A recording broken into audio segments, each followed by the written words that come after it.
Hey, this is Josh with The Verge, and we're taking a look at the Blackberry Z10, the first ever Blackberry 10 device. The phone might look a little bit familiar because it shares a lot with the iPhone 5 in terms of design language, though the Z10 is a bit larger.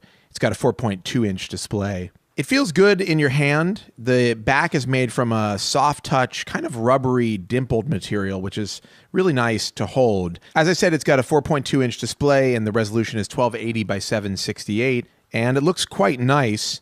Inside, there's a 1.5 gigahertz dual-core processor, 2 gigs of RAM, and 16 gigabytes of onboard storage, though that is expandable through the use of a micro SD card. The Z10 has Wi-Fi, GPS, and all of the other sensors that you would expect in a modern smartphone. It also has 2 cameras, an 8-megapixel shooter on the back and a 2-megapixel camera on the front of the device. The cameras on the phone are decent, but the software is interesting. RIM is touting a function called Time Shift, which allows you to snap a picture kind of in burst mode and then select through the different frames of the photo that was taken to find the perfect moment. Overall, the phone is nicely designed, and I liked using it. I was a little disappointed with the battery life, however. There were a few days during testing when I took it off the charger around 9 a.m. and ended up with a dead phone at about 6 or 7 p.m. But the story here is not really about the Z10. It's about Blackberry 10, the new operating system from RIM. It has nothing to do with Blackberry 7 or any previous versions, though there are some similar design traits exhibited. The basic concept of the Blackberry 10 interface is that there are really 4 states you can be in. There's in an application, that's pretty straightforward. On your home screen, which does double duty as your multitasker. In your app drawer, where you can open up an app just like on any other device. Or in Blackberry Hub, which encompasses all of your messages that you get on the phone. And that could be email, MMS, SMS, Twitter, Facebook, etc. You get into those various states with a couple of gestures. The main gesture on the phone is to swipe up from the bottom of the display, which unlocks it and takes you to your home screen. If you're inside an app, you can swipe up, you'll go out to your home screen. The other main gesture that you use is kind of a continuation of the home screen gesture.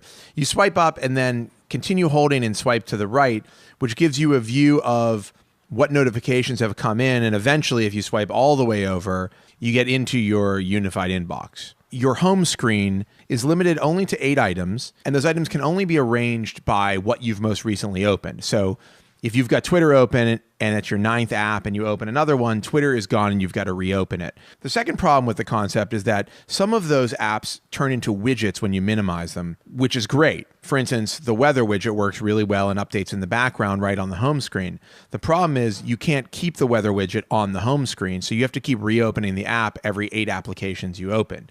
But the bigger issue with the OS is the way it handles notifications.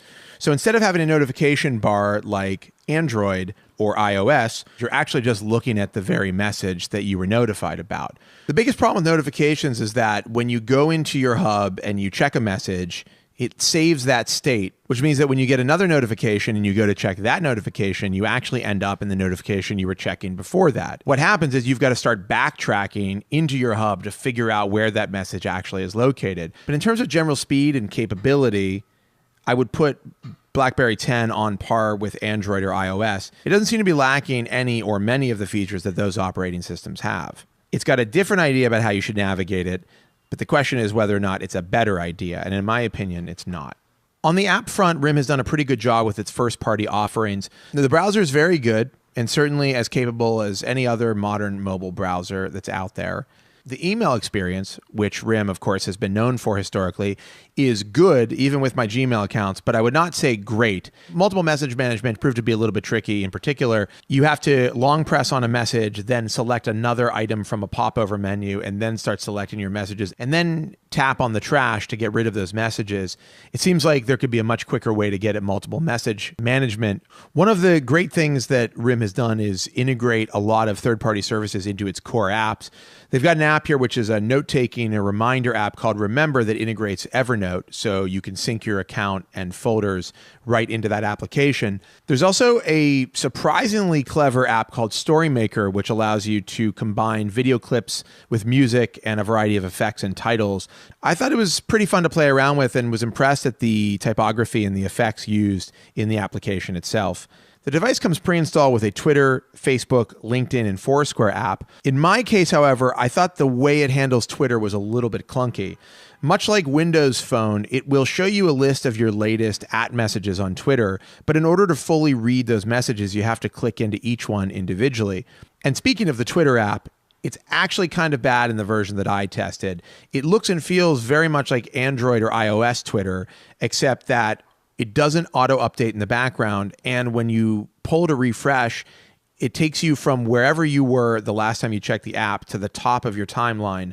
RIM has improved BBM for BlackBerry 10, adding some really interesting functions like BBM video calls, which worked well most of the time when I was testing the device, and a novel function which allows you to share the screen of your phone with somebody else over BBM video. RIM claims that BlackBerry 10 will launch with about 70,000 third-party apps in its BlackBerry World App Store, and that may be true, but it kind of feels like 69,000 of those apps are bad.